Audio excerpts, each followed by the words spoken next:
everybody, welcome back. It's Cape Rugby TV time, where we talk about what's happening in the world of Western Province Club Rugby. Rugby is back on the cards. We've had a couple of weeks where things have been a little bit quiet, but we'll give you more about that in a minute or two. Big thanks, of course, to our partners on board with us, Score Energy Drinks. We're going to explain to you how you can win yourself a case of Score during the course of the show. In fact, we've got some interesting new Score products coming your way as well. And, of course, MChem 24-hour pharmacy on the corner of N1 and Durban Road. We'll talk to you more a little bit about MChem a little bit later. In studio with me, welcome back, Rob Willifier, Hamilton's Rugby. Nice to have you back, Meneer. Thanks, Jack. Always nice to be with you. Yet another cold and wet day in the Western Cape. So, yeah, but always exciting to be with you. And Alistair Tace, head coach at CPUT. Ali, nice to have you back. You're making the seat yours now? Yeah, it's 3 weeks in a row now, JP. Yeah. It's 3 wet weeks. 3 wet weeks, yeah. Rob, how's the weather affected you guys? And not just you, all club rugby. Yeah, well, I think it's basically for everyone the same thing. City tells you you're not allowed to practice on your own field, so you have to make alternative plans. But yeah, we got 1 or 2 field sessions in. Been off for 4 weeks. So looking forward to this coming weekend. Sure, yeah, and Alistair, I think same for you. Like, is that the same feedback from CPUT? Yeah, our game was postponed again on Saturday. Yeah. We were lucky we could put 2 gym sessions in at least, just to keep the boys active. Yeah. But this week we're back in the run. And Rob, you've got your ear to the ground. You know what all the clubs are busy doing. Have they got the same challenges? Yeah, definitely. There's a few games that's been postponed. Yeah. There was games played where the guys couldn't practice on their fields, but they had to make alternative. Luckily, we have some great high schools in the Western Cape, which borrowed the guys their fields. And obviously, some of the games happened. Yeah, I think Ntk, played at Bosmansdam. Yeah. A couple of games at school fields this weekend, yeah. All right, guys, so we've got a couple of interesting results. This past weekend, we saw just 5 games. We'll talk about them in a second. So we had 3 games in Super League A. In fact, 2 on the weekend and 1 this past Tuesday, which was, of course, SK Warmers and St. George's. We'll give you those results in a second. And, of course, that in Super League B, we saw Belleville and Vineyards and Collegians and All Saints. So we've got a couple of games to look at. It's quite exciting. And don't forget, of course, we're going to give you an opportunity to win yourself a case of Score Energy Drinks. But let's get straight into it now. We've got some highlights. Ntk against Villagers, and I'm going to ask my resident experts here to give us their opinion. Let's take a look at the first half.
All right, there we go, folks. Ntk Villagers. So halftime score there, 14-all. Right, so Rob, you've had this experience with Ntk firsthand. So at this point of the game, it's 14-all, and Villagers must be thinking, what's going on? We're up against the guys at the bottom of the log. So, well, it just shows you that no matter where you are on the log, if you want this, it can happen. Yeah. And obviously, Ntk is fighting. We've literally got 2 competitions now in one, where there's your bottom 3 or 4 clubs that needs to play good rugby, take 1 point out of a game to help them not to end up in 15th or 14th.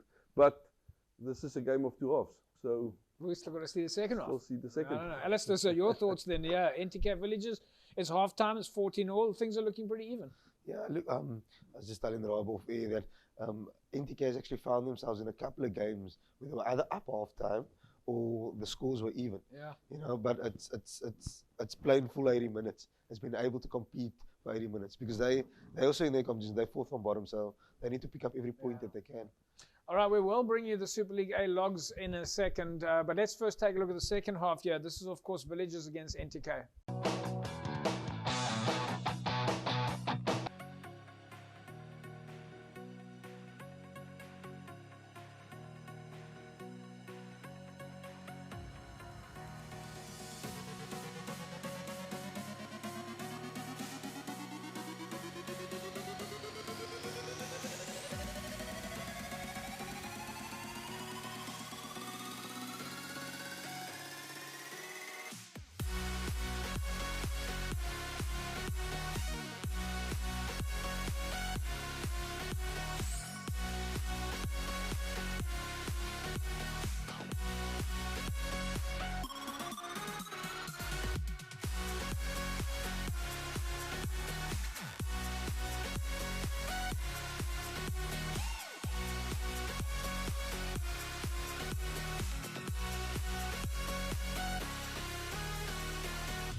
There we go. That was, of course, final half, Ntk and Villagers, and final result, of course, going in favour of Villagers, 49 points to 26. Alistair, going on what you guys were saying earlier on, you got to be able to play the 80 minutes, and of course, Villagers. Ntk does seem, like you were saying, Ntk seems to be a habit of scoring the points in the first half. In the first half, yeah. Yeah, it's clearly a game of 2 halves.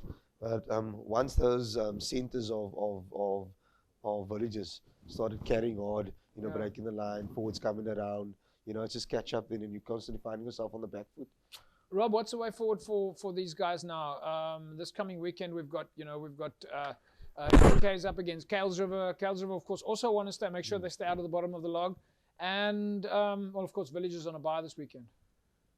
Jeb, it's literally if you got 2 or 3 games left, you need to assess them, and you're either building to get as much points out of each game, or you're placing yourself to get to that 3rd last spot where you have to now play a relegation match. Yeah. Folks, when we come back from the break, we will take a look at the logs in Super League A. Back in a sec, don't go away.